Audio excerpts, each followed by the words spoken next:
فاسألوا أهل الذكر إن كنتم لا تعلمون.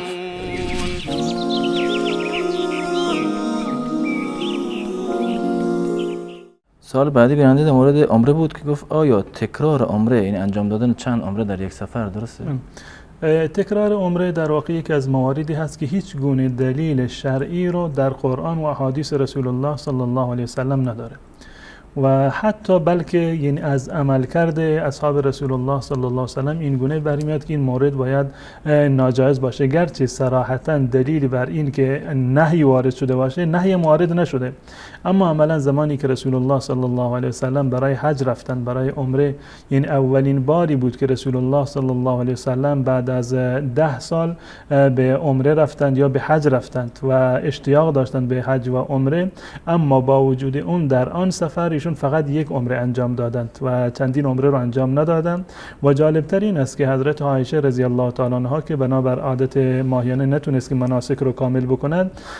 رسول الله صلی الله علیه وسلم عایشه را با برادرش عبدالرحمن ابن ابی بکر فرستاد که بروند تنعیم، یعنی مسجد عایشه که امروزه در داخل مکه هست به عنوان مسجد عایشه که اهل مکه از اونجا احرام میبندند برای عمره.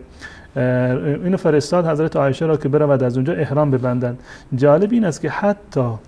عبدالرحمن ابن ابو بکر که از محدوده خارج شده بود و از محدوده حرم و رفته بود به مسجد تنعیم و که امروزه مسجد عایشه هست، با وجود این از اونجا دوباره احرام نبست برای عمره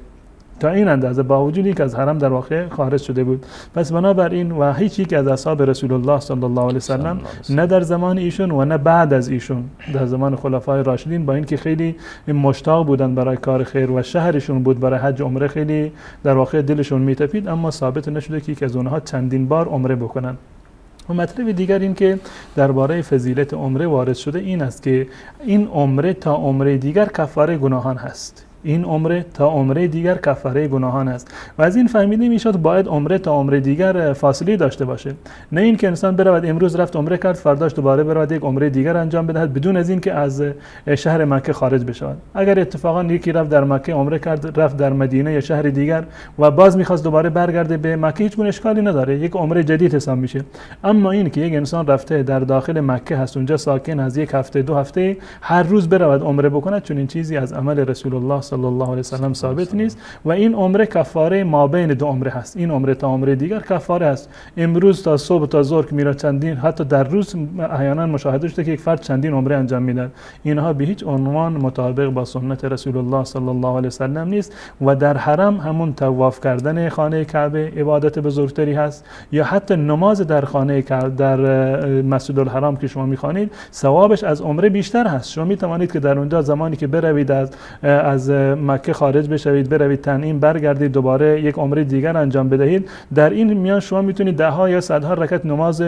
سنت بخوانید که هر نمازی در مسجد الحرام 100,000 نماز ثواب دارد. این فضیلت بزرگتر و بیشتری هست که در مکه بمونند و در مسجد الحرام عبادت بکنند و تکرار عمره در یک سفر از احادیث رسول الله و عمل ایشون صلی الله علیه و سلم ثابت نیست.